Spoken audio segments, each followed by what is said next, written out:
Hello Cancer, Sun, Moon, Rising, and Venus signs. Kamusta kayo? Sana po nasa mabuti kayong kalagayan. Welcome back po sa Star Tarot. Kung bago kayo dito, welcome din kayo. Thank you sa inyong support. I truly appreciate it and God bless you all. Tignan natin ang mga messages ninyo. We have expand. Growth is often uncomfortable and messy but necessary. Ayan. So, looks like growth is very imminent para sa inyo. Cancer sa iba't ibang parte, no? Maaring growth yan sa mga ginagawa ninyo, studies, expansion ng negosyo, expansion ng learnings ninyo, yung knowledge ninyo, or maybe personal growth din yan. Could be also spiritual growth, depende sa inyong sitwasyon, no? It's something, maybe it could be uncomfortable for some of you because syempre may change, diba? May transition, kaya maaring it might be uncomfortable para sa inyo, pero sinasabi ng card na to, it is necessary, no? It is necessary. Pero pag nakapag-settle na kayo sa kung ano man ang bagong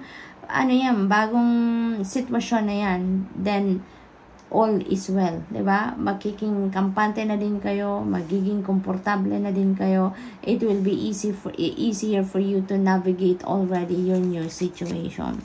So, dream yan, wish upon a star. Ayan. So, kung kikinig kayo dito ng gabi, look up, no, sa sky. Baka merong star talagang nakalabas dyan, maliwanag sa wish upon a star, no? Parang sinasabi dito sa inyo na mag-wish kayo sa ngayon. Mag-wish kayo sa ngayon and you will be heard. Diba? Parang ask and you shall receive, no? Parang ngayon na, no? Pause ninyo ang video, no? Close your eyes and imagine ninyo na nakatingala kayo sa sky at may nakikita kayong star and mag-wish kayo, make a wish, Cancer, and get back to this video, continue watching, no?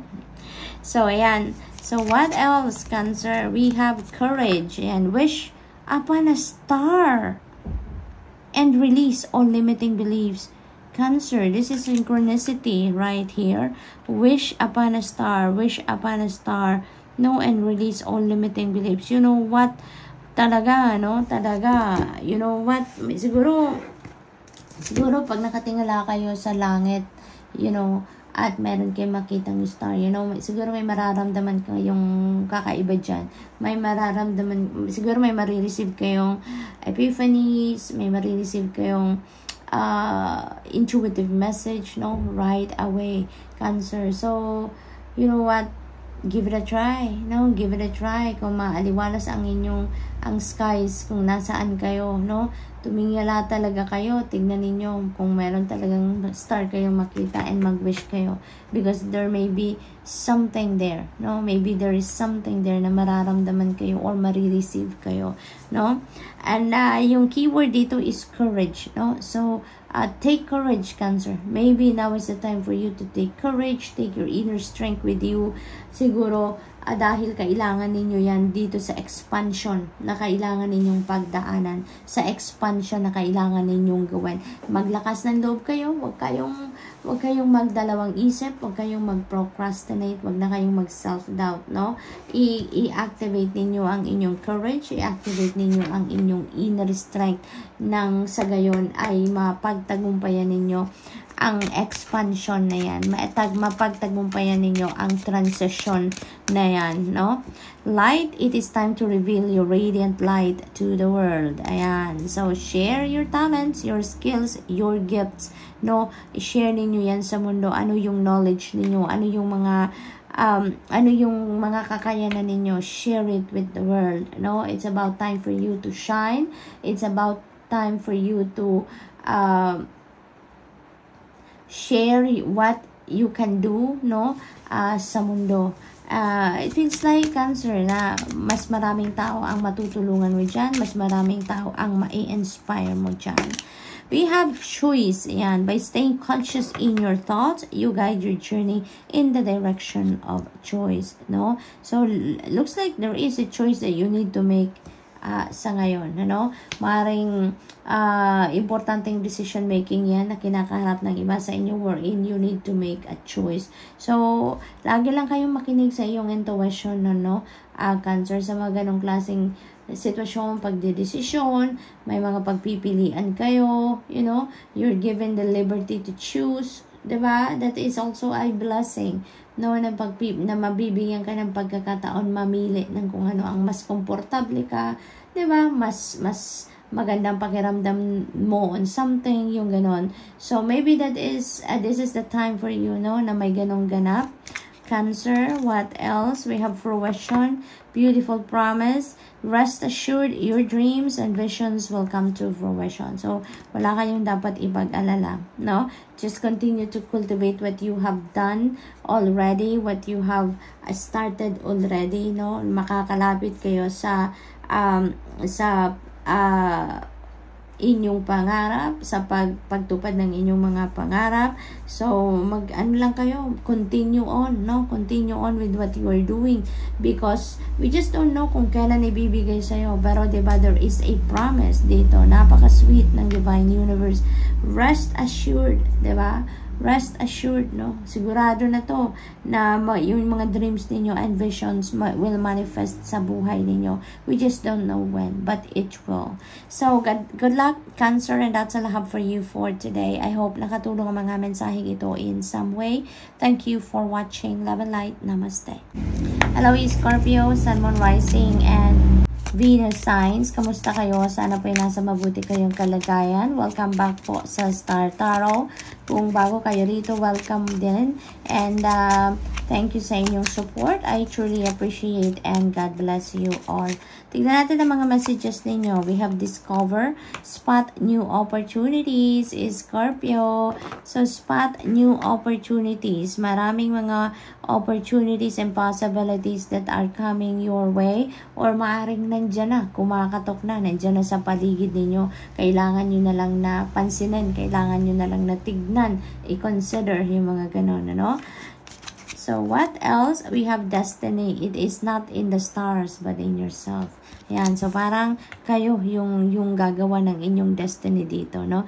Maaring patungo na kayo dyan. Maaring yung opportunities na to will lead you to where your destiny is, Scorpio, no? Yun ang napipick up ko dito. Parang there is support already na pinapadala sa inyo ang Divine Universe for you to move towards your destiny, no? To be, maaaring yung mga opportunities na yan will put you in alignment with your destiny na ngayon, Scorpio. So, napakahalagang maispatan talaga ninyo yan, mga opportunities na yan, no?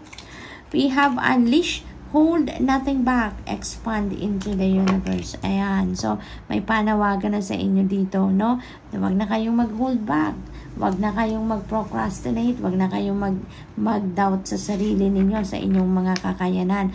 Unleash whatever you have in yourself, yung mga talents ninyo, skills ninyo, gifts ninyo, unleash it, and gamitin ninyo yan para sa inyong pagtatagumpay, gamitin ninyo yan para dito sa mga opportunities, sa pag-take advantage ng mga opportunities na to, no? It feels like, yung parang everything is coming together for you, Scorpio, no? Para dalhin ka kung saan ang inyong destiny na, no? So, what else, Scorpio? Channel. Ayan. You are a channel through which healing energy reaches the world. Ayan. So, parang you are a healer. No? You are a healer. Yung healing energies, no, ng Divine Universe is parang pinapadala sa inyo. Parang ginagamit kayo dito as a channel of that healing power para manggamot kayo ng mga tao in different ways, no? Depende sa inyong gift, depende sa binigay sa inyo, no, Scorpio. So, most likely, alam na ninyo yan, no? Ramdam ninyo yan na you have a healing power dito. So, eto lang, parang parang inaano sa inyo, kino-confirm sa iyo na you are definitely a channel of that healing energies, no? So what else? We have courage. Live your life fearlessly with courage, strength, and determination. So ito yung kailangan ninyo sa buhay, no? Tawirin ninyo ang bawat sitwasyon sa buhay ninyo with courage and inner strength. Scorpio, live fearlessly with courage, with strength, and with determination. Alright? So, what else? Fruition, napakagandang promise ito para sa inyo. Rest assured, your dreams and visions will come to fruition. We just don't know when, kailan ito ibibigay sa inyo. So, what you can do is just continue with what you are doing. Continue to nurture or cultivate what you have started already, no? Patungo doon sa pagtupad ng inyong mga pangarap, no? Huwag kayong huminto, no? Kung napagod na kayo, magpahinga and get back to it, no? Dahil there is a promise na kung ano man ang pangarap ninyo, ano man ang mga envision ninyo for yourself na gusto ninyong ma-manifest sa buhay ninyo, that is coming to fruition, no? Kaya you have nothing to worry about. Huwag kayong mag-alala, huwag kayong matakot na baka hindi ninyo matupad ang inyong pangarap. It will come to fruition. This is a promise for you. Sinasabi nga sa inyo dito, rest assured. So, there is a promise talaga dito, Scorpio. So, huwag kayong mag-alala. Okay? Continue to put effort on what you are doing para makalapit kayo doon sa inyong mga pangarap, because you never know, 'di ba? Pag nag-extra effort kayo diyan, no? Lagi lang ninyong susundin ang inyong intuition. Sundin lang ninyo lagi ang steerings of your heart. Kumbaga, dahil yan ang gabay para sa inyo ng divine universe, 'di ba? We always remember that we are co-creating our reality with God, no? Kaya yung si God, ang ginagawa niya sa atin is to give us guidance, 'di ba? To give us guidance, to push us to do this and do that, no? And tayong nag-execute dito. Kaya napakahalagang lagi nating papakinggan at susundin at gagawin kung ano ang gabay niya, because that is going to lead us to where we need to be, no, Scorpio?